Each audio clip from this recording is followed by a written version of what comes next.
Welcome back to my channel, everyone. So today I wanted to do a different style of video because I've had a couple people inquire about a few things that I wanted to go in depth about on my in my comments. So this video is actually inspired or gave me the idea by Nails by Nelly from Nails by Nelly.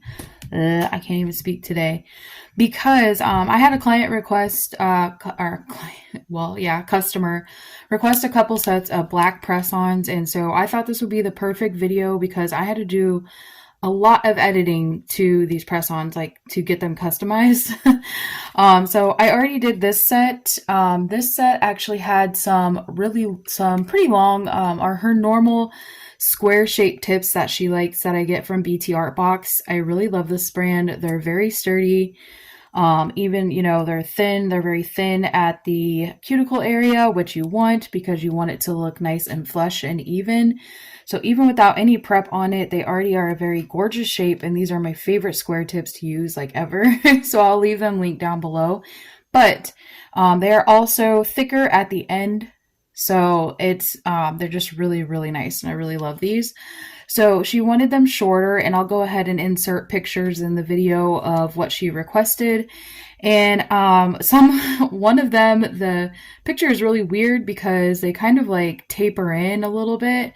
Some of them look almost like a coffin shape, and some of them look like, I don't know. But this particular customer, a long time ago, I had her send me a picture of her fingers with the penny, right? And so she sent me a picture like this. I'll put it up on the screen, and then I just zoom in on the screen, match the size of the penny, and then I go through and I measure her nails or put the nail tip on to get the size that I need for her specifically. The reason why I did it that way, now normally I would do a 20-piece set, but I wanted to do a very customized set for her because I'm cutting the numbers off of the tips, and I'm not doing my normal 20-piece and including all the regular sizes that I would include in my press-on sets. So since this is, like I mentioned, very personal and customized for her, I went ahead and did it with the penny hack. They could use a dime, they could use a quarter, whatever, however far you want to zoom in, but the penny is a perfect size, and then you can just kind of scroll around your screen, and I just leave the penny on the screen of my phone. Like, say this is my phone, I just leave the penny on my phone, and then I move the picture around so I could view all of her fingers and measure them out properly. So yeah, that's how I came up with the sizes that I have here. Now you can see on these ones I have not filed them, but I did go ahead and take my clippers and I trimmed them down really close to that dot, but I didn't clip the dot off entirely. And that is so it can leave me some room to file the nails down and get everything basically the same.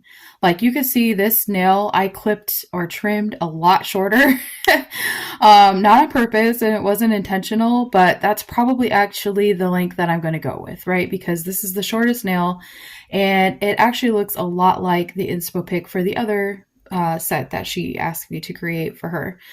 She really likes black and she likes glitter, and so she sent me the cat eye picture, which is I love, and then she sent me this one with the black and the gold glitter on it. So I always use my Phoenix Nail Co. black. That's always my go-to. I just really, really love this polish, and it is a one coat polish. You can see it's very loved. It's got fingerprints all over it, glitter, all kinds of stuff. And then Born Pretty came in with the win again.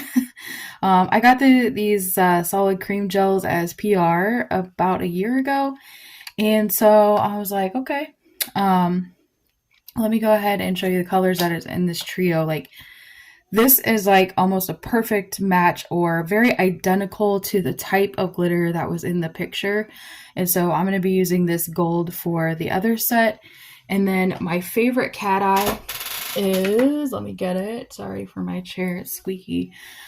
Is actually this brand. It came with a silver and a gold. I'm not gonna lie, the gold actually looks a little bit green, but it's still really pretty. But then this silver has such a high payoff, and it looks really dark in the bottle, but it is full coverage. You literally only have to do like one coat of this specific brand. And I really, really like that. Like, you don't have to do 2 coats of cat eye with this brand. And I can't read in Chinese, so I can never tell which one is the gold and silver, and I haven't indicated it in any way on the bottle yet, or like with a swatch or anything on the bottle, but it's still a very, very good brand, good quality, cures well, and I love it. One of the questions that she asked me was, can you use like acrylic and things like that on press-ons? And you absolutely can.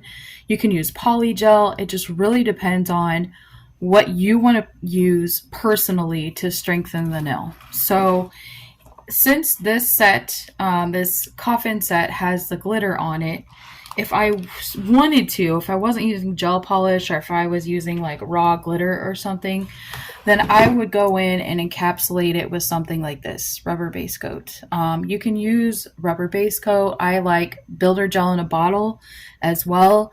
The reason why I like something with more viscosity is just because I can manipulate it a little more. And also, when you flip the nails upside down, your product is going to run, unlike polygel or acrylic, where you would really have to sit and file. Because when you are using a product to strengthen the nail or encapsulate something, which I recently did in a set that I'll flash up here as well, then your set is, you still have to make sure that it has that nice apex or that nice curve. You want to make sure that it's still thin around the cuticles, so it looks like a natural enhancement, like you actually went to get your nails done. It doesn't look as press-on-ish. So yeah, definitely so many things to consider when making press-ons for sure, but I just wanted to go in depth and in more detail in this video because people have been asking me about a lot of in-depth things lately, which I really appreciate because then it gives me content. So I'm going to go through as well in depth about basically the process, but first, or the prep process. I haven't done a prep video in a long time, so I figured that would be cool. And just to keep it short and sweet, I'll just include the prep in this video, and then I'll probably do the design in a part 2, and how I did the design and record that later. But yeah, this so far, so let's go ahead before I ramble on anymore and get these all shaped up. The other thing I wanted to mention is that it's easier to find press-ons that are the exact shape that you want. Cutting them down and, filing them all to the same length is one thing.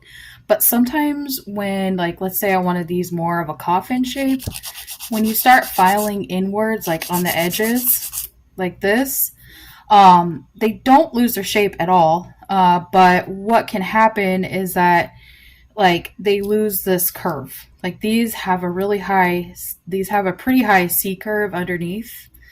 And so, this curve kind of starts to go away, and then it does it kind of looks a little weird. Yeah, if you don't have it on, like, if you don't file them correctly, they just the shape of them starts to get weird, and they might look a little different, and you might as well just make them square at that point. So yeah, to avoid that happening, I probably will take the sides in a little bit more, but I don't know, we'll see. So I'm gonna just take this pinky nail off real quick. This is what I love about, also, I use sticky tabs to adhere my press-ons to my stands because, I don't know, they just stay a lot better. And I can use them multiple times, like I just took this one off. So, for example, if I take this nail, so I really like this length, and this is actually about the length that they were in the picture that she gave me or showed me. So, excuse me, like I mentioned, this is about the same length as the one that, like, the shortest one. So we're just going to go ahead and go with this length. So let me get these all shaped up, and I'll be back here in a moment. So since this is a more in-depth prep video, I also wanted to add, like, for example, if I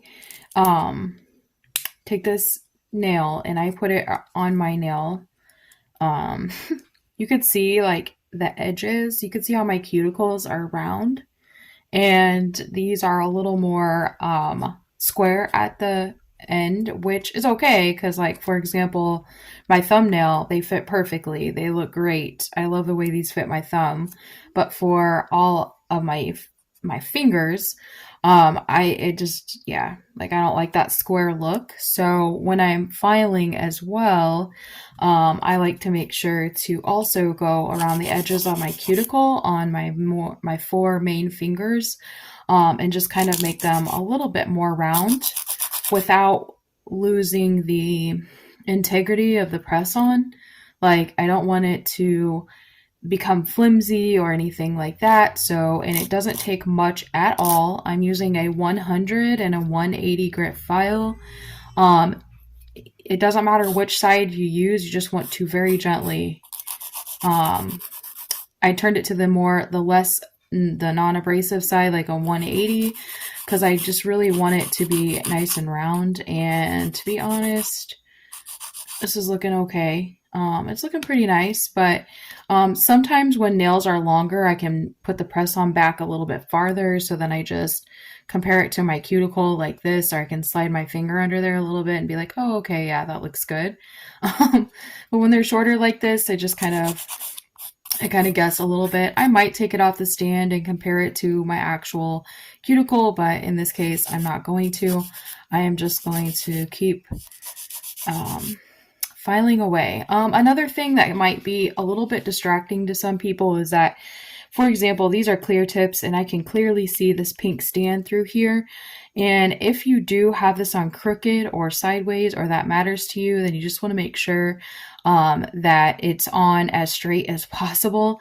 Otherwise, like this pinky nail, for example, the press on is I have it more to the right on this one. And so when I hold my stand, I have to make sure that I hold it at an angle where everything is flush with the nail and not the actual stand itself.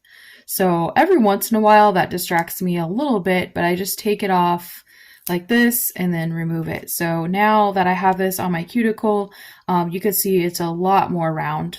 Figure I might as well just show you while I'm here. And it's going to fit her cuticle a lot better. Even though the size obviously is too big for my middle finger, it's going to fit hers perfectly from the measurements that I took. So yeah, it's her nail beds are also very round. You could see that in the picture as well. So yeah, I just want everything to fit comfortably. And by the time you put gel polish and you put so many layers on it or over it, it's going to look fine. So yeah, it'll straighten itself out. So yeah, again, I'm just going to file these up and then I will be back. Okay. So I finally found the tips that I think are going to work, which are these Rosalind ones. Because look at this difference. So I have nail tips everywhere sitting on my desk, trying different things, and different kinds. So these were the Rosalind tips that I originally started with. These were more of a ballerina shape. So they're already like a little bit more tapered. So I thought, well, if I start with something that's already that shape that I want by the time I cut it down, then that'd be a lot easier. But you can see I still had to file in. And this is what I'm talking about, where you're going to get that weird, it's going to fit nice from sidewall to sidewall, but then it's going to start tapering up when you want it to go straight out from your nail. Don't like that. So I got these Rosalind tips that are really pretty, really pretty soft pink color, and so I'm painting them black anyway. It doesn't matter what the color is underneath, but you can see like the difference, right? These are very, very curved, and these ones are like really flat. Let me get something that's a similar size. So these are both a size 0, and you can see here that, like, look at how much more curved the clear ones are from the nude ones. Sorry, it keeps going in and out. But yeah, these ones are already a lot shorter, and they're also a lot more flat. They don't have a high C curve underneath the nail. So we're going with these. So that way I don't have to taper them in on the sides at all. I just have to trim them down and then file the edges. And the coffin shape ones that she requested were a little bit longer in the picture than the square ones, so we're good to go. I already have my square one shaped up over here, and I'll finish these Rosalind ones later and measure out all her nails and so on and so forth. But with that being said, I wanted to go into the next part of the prep process. So since I already have these square tips good and ready to go, we are just going to go ahead and move on to the next step.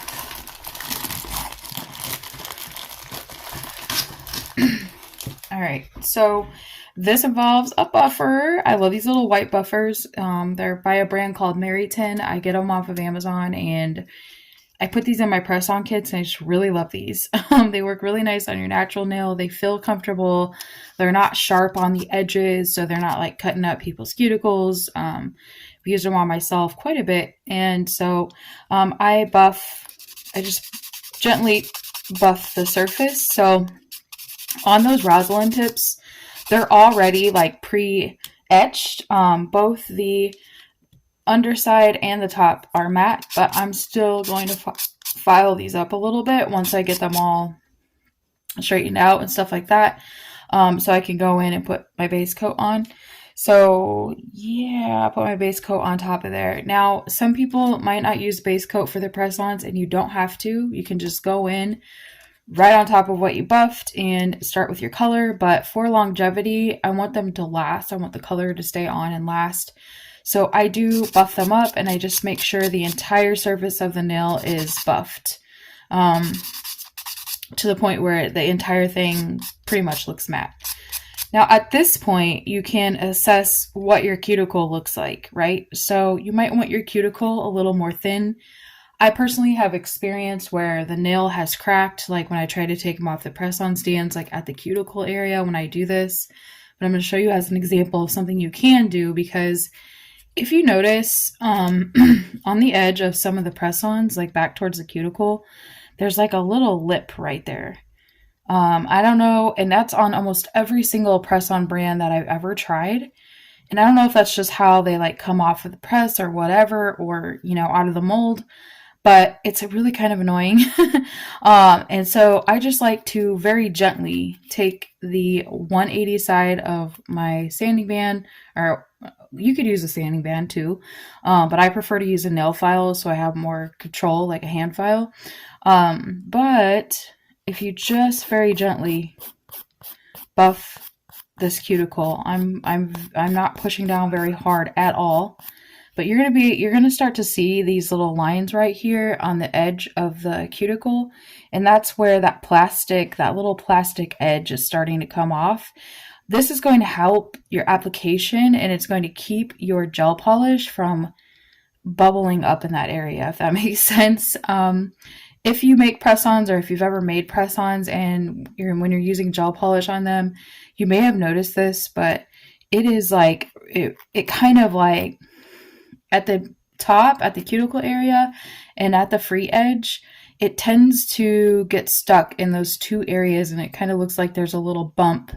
It leaves a little bump at the cuticle and the free edge, and it makes it look really bulky. So it is an extra step or a precaution that you could take to make that cuticle area just look really nice and flat. Now, I wouldn't recommend going like, you know, all over the place, but I just very gently, for the most part, I just use a single motion and continuously go the same way. And I'm sorry if you hear really weird noises in the background. It's just my 4-year-old. She's fine. She's just being herself. She's a little weird, but she'll be okay. But yeah, and then you can just go around like this. Now, and then another thing I like to do, just to keep it nice and round and smooth, is to very, very gently just kind of take all that excess plastic that got filed off in the back and go around the cuticle again. So this is another thing I love about these BTARTBOX tips, is that they have a really nice cuticle shape. And so even after your gel polish and your design is applied, they keep that shape. And to me, that's really important, that they fit nicely around the cuticle to where it feels comfortable. Now, your client, once they receive them, they can always they can always customize them a little bit more, like if their cuticle is more round than the shape of the press-on, but I like to customize them before I even send them out. I know all of her cuticles are round because, as you could see, we saw the picture of her nails already. So we know the shape of her cuticles are round. So I don't mind. Even her thumbs are, they're not, even her thumbs aren't as square as mine, right? They're more round than mine. So yeah, I'll always, like, I always try to do that. And that's another reason, like, don't be afraid to ask your customers or anybody for that matter. Like, if you're doing something for them that is customized and they want something a very specific way, like, never be afraid to ask questions of things that you need to know. And sometimes we don't know things that we don't know and or need to know during the process, but if you want to, in general, make decent press-ons for people that just naturally fit comfortably, like Nellie mentioned, she might make some as gifts for Christmas and things like that. So these are just, in general, rule of thumb things that I follow and do, so that way anybody or anyone can purchase these press-ons and they would fit comfortably. But in this case, I know I'm customizing these for somebody specifically. So yeah, but I really love this. I really love making press-ons. Like, you guys, I could literally do this all day long and never get bored. The prep process is really long and tedious, and it's probably my least favorite part. Like, no matter how much you love to do something, there's probably always going to be something about that thing that you don't like to do. And for me, the prep part is probably one of my least favorite parts of doing press-ons. Like, I'm like, okay, you get everything out, you put them on the nail stands, and then you got to go through and file and do all of this stuff. Normally, I don't pre-file my press-ons at all. I just go straight in with the buffer, but in this case, like I mentioned, we trim them down and we're making them very customized. So, yeah. Anyway, I am going to stop chit-chatting again, and then I'll be back here in a little bit.